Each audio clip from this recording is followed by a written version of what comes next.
Hyundai has a fresh product line, growing sales, and a vastly improved quality reputation. But it also has a major problem: it's a car company in an increasingly truck-focused world. The brand's sales mix is 76% cars in a market that is running at 57% trucks, including ever more popular crossovers. "We need more trucks," says Hyundai Motor America President and CEO Dave Zahofsky, alluding to the two medium and large crossovers coming for the new Genesis luxury sub-brand as well as the two sub-Tucson small crossovers coming for Hyundai. In the meantime, Hyundai isn't slowing its car development, and the new Elantra, already on sale, is proof. The old Elantra set the compact sedan segment on its era with fluid styling and upscale features, and it was the brand's best-selling model in calendar year 2015, with more than 240,000 moved, that includes about 20% to fleets. But the car had major weaknesses, namely, a weak structure that floated over bumps and a weak suspension that delivered a plodding ride and not much joy to the steering. The new Elantra significantly moves the bar in body refinement, in large part by being glued together. Annie, get your glue gun. Aerospace adhesives have long been adapted to car construction to augment or replace spot welds and fasteners and to supply continuous bonding along a seam for extra stiffness. The old Elantra had about 10 feet of glue bead in its body. The new Elantra has 394 feet of robotically applied adhesive bead. If it were an AMT model, it would undoubtedly survive your childhood testing regimen of firecrackers and basement wall impacts.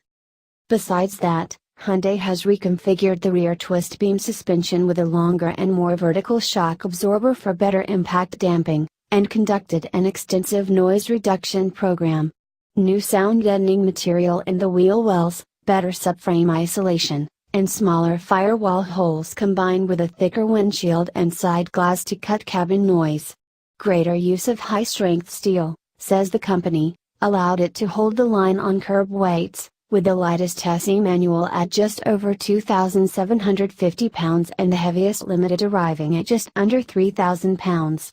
That's in line with the Elantras we have tested in the past. A two-engine lineup, for now. Two engines are being offered initially. A 147 horsepower 2.0-liter with a 6-speed automatic will be the mainstream engine, with a 1.4-liter turbo and 7-speed dual-clutch automatic as the eco option. A 6-speed manual also is available on the base SE. A third, more powerful engine will come this fall in a sports model to be shown at SEMA in November.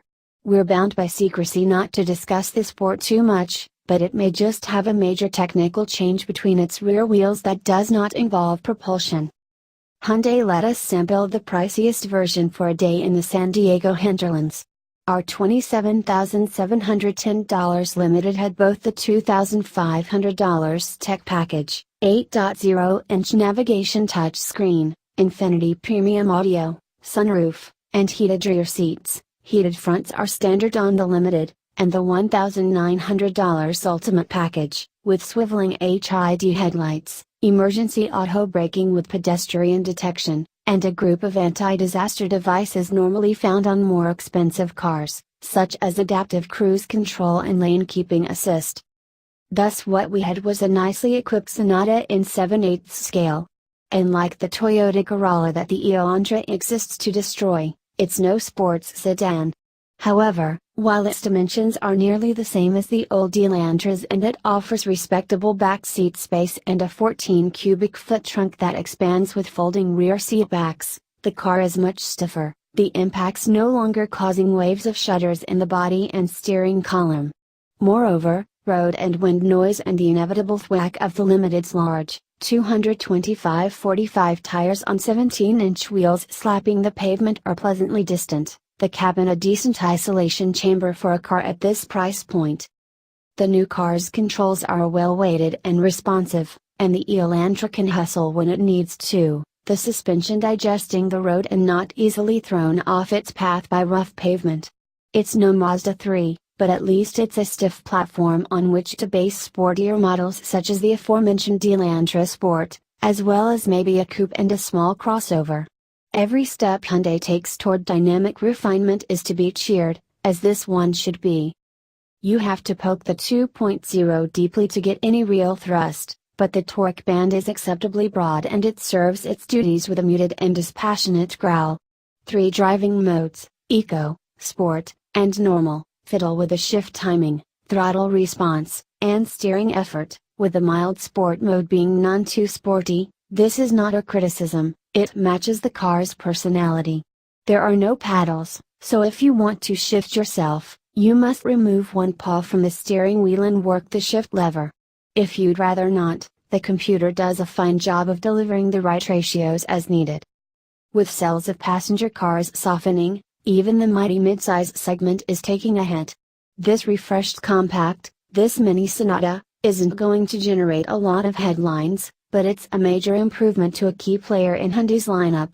With the new Elantra, the company proves itself highly responsive to criticism and willing to tackle its problems.